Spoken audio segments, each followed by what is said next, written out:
Everyone, welcome back for another episode of the Moreno Show. Guys, I hope you are feeling good today. I just got back from a little short vacation with my wife and some beautiful friends of ours, so I'm feeling energized, I'm feeling pumped, and I'm feeling excited to jump back into these conversations with you all. So let's go ahead and jump in. We got some bombshells from RFK Jr., from Tulsi Gabbard, from President Trump, from Secretary Doug Burgum, and I'm just so excited to get to share all of these with you guys. But I do want us to start here with this message from the White House that was shared just yesterday that has done millions of views, and it's narrated by Caroline Levitt, and I just think this is a very beautiful message. And Tulsi Gabbard actually quote tweets this as well with some more beautiful words. So let's go ahead and jump right in and start here. Also, guys, if you like having conversations like this, please consider liking and subscribing. It's one of the best ways you can help me out. Okay, let's go ahead and check this out.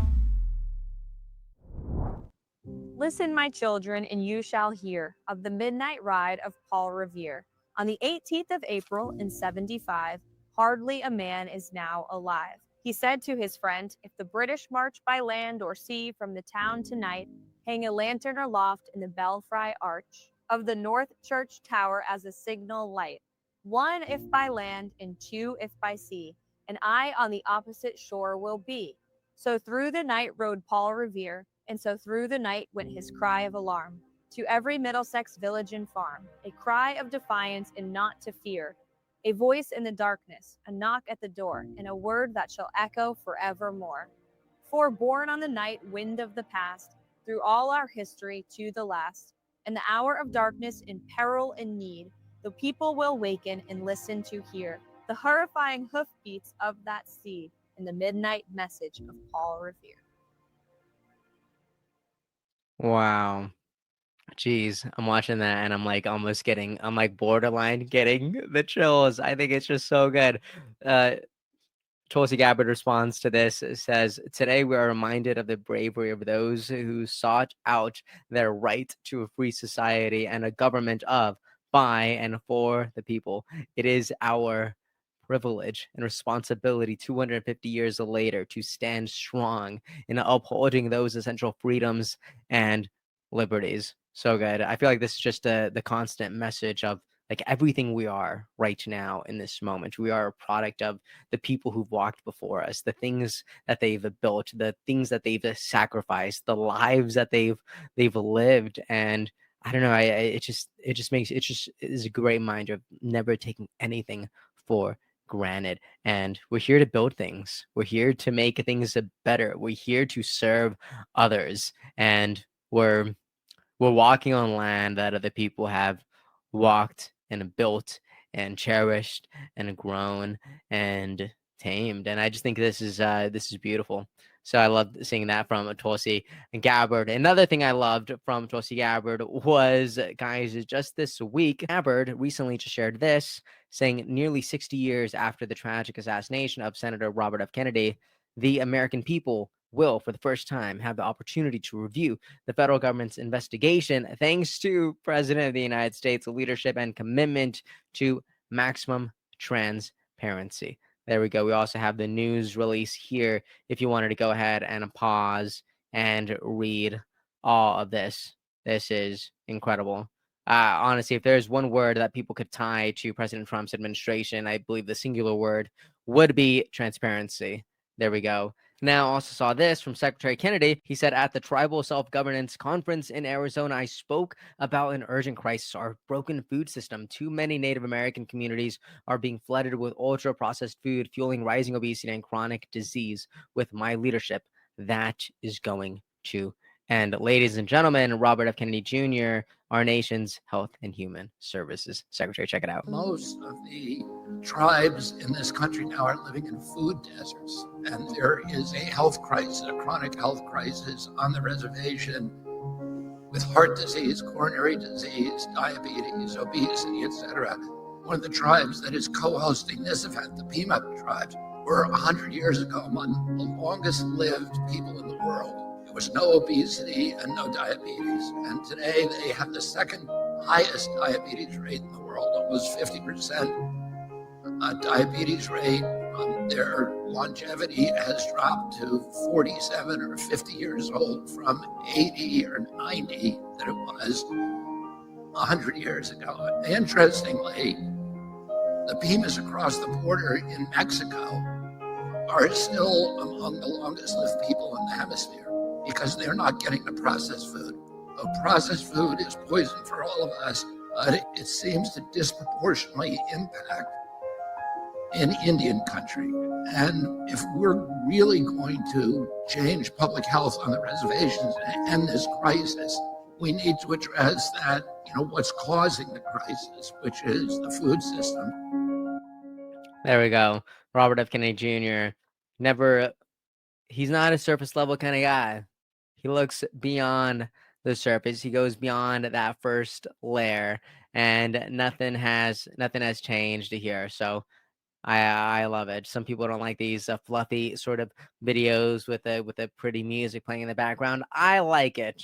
All right, I really do, especially because all these videos, they're not like, this isn't him being like, it's not like a talking head video where he's just in front of the camera giving people the gist. Like, no, this is just him in the middle of the actual work day, in the middle of surrounded by people communities he's trying to help. This is just a raw and pure, and I just think this is great. This is Robert F. Kennedy Jr. I also saw this from Christian Movic.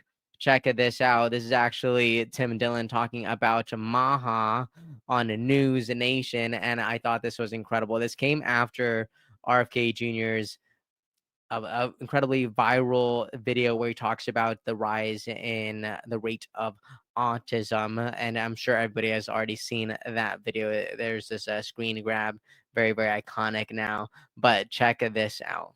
RFK Jr.'s push to get some answers about what's causing autism is the first step in reversing this horrible trend. And tonight, we're joined by someone who knows Kennedy well. Comedian Tim Dillon is with us. Host of The Tim Dillon Show, out with a new special called I Am Your Mother, which you can find on Netflix. Wait till the end of this show, though, to search for it. Tim, thank you. It's good to see you. RFK Jr. has been saying this stuff for 20, 30 years. Why is that messaging now resonating so much in the American climate and culture? I think people recognize that something is off about a lot of the food or the medicine, and I think he's the only person that's commented on that on a national stage. Like, no one else has really brought any of this up, and he's basically the only one talking about it. I think a lot of people seem to instinctively understand that there is something wrong with a lot of what we're told and a lot of what's going on, but we don't really know exactly what it is. So I think he, whatever people think of him, whether they agree or disagree, he's genuinely, concerned and about people's health, and he says a lot of the same things that he's been saying for a very long time.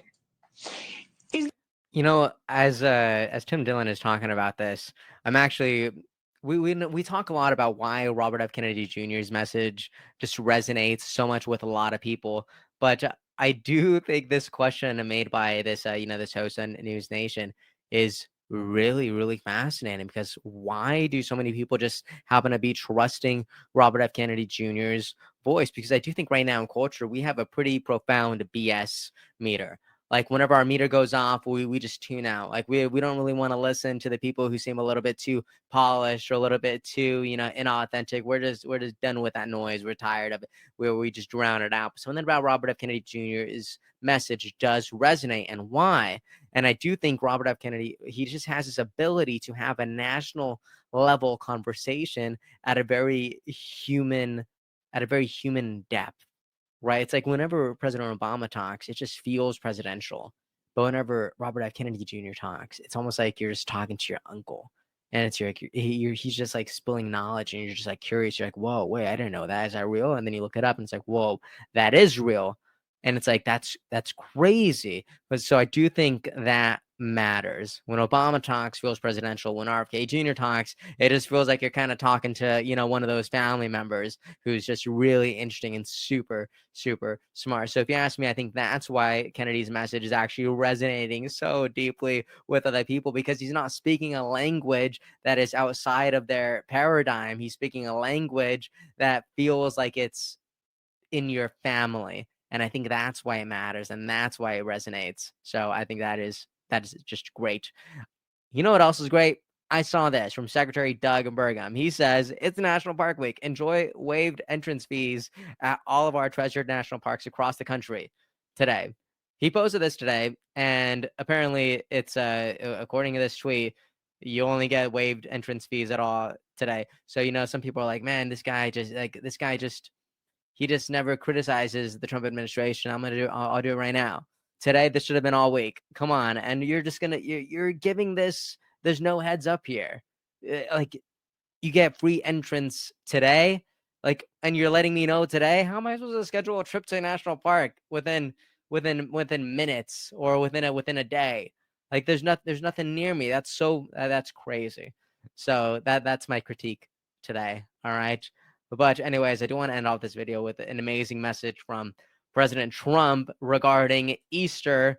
And I do think the culture has shifted in so many different directions, right? Last year, President Biden had that message where it was like a very near Easter. He was declaring that Sunday also as like Transgender Awareness Day, and it landed on the same day as Easter. And now we have President Trump, who is he's very just not apologizing for his faith, or he's not apologizing the fact that this is, a Christian nation. And a lot of the people here in this country are very public about their faith, and it's just really interesting. So check this out, President Trump today. On Easter Sunday, we celebrate his glorious resurrection and proclaim, as Christians have done for nearly 2,000 years, he is risen.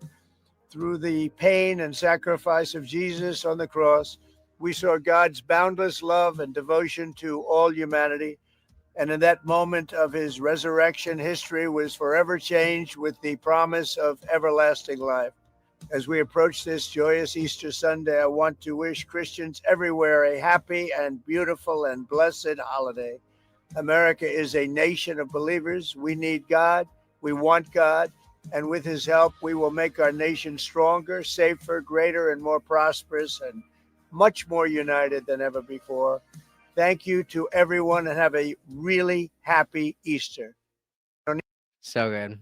I think whether people like Trump or dislike Trump, something that they should be happy to hear is that this message ends off with saying that he wants this country to be more united than ever before. And, earlier we talked about how if there was a word that was to describe President Trump's administration, I said it was transparency, right? But I do think another singular word would be in that same alignment would actually be like unity as well. President Trump's cabinet is filled with former Democrats, filled with independents, as well as Republicans, right? So people come with different perspectives, different worldviews, different walks of life. And come on, just how cool is that? Kamala Harris on her campaign trail said, oh, she's going to have so many Republicans in her cabinet. She's going to have some libertarians. But again, that was all hypothetical, and people were just applauding it because they said it was going to happen. But guess what, guys? President Trump's administration, it looks like that now. It looks like that today, and I don't think we should be taking that for granted. I think that deserves to be celebrated. President Trump says he wants this country to be more united than ever before, but I don't think these are just words. I think there is proof of that right now in President Trump's administration. Anyways, guys, that's all I wanted to share today. But let me know what you think about all this. What do you agree with? What do you disagree with? Let me know in the comment section, and I will see you all next time. Hope you guys have the best, most wonderful, wonderful day. And please make sure to like and subscribe. It really, really does mean the world to me. Episode's over already?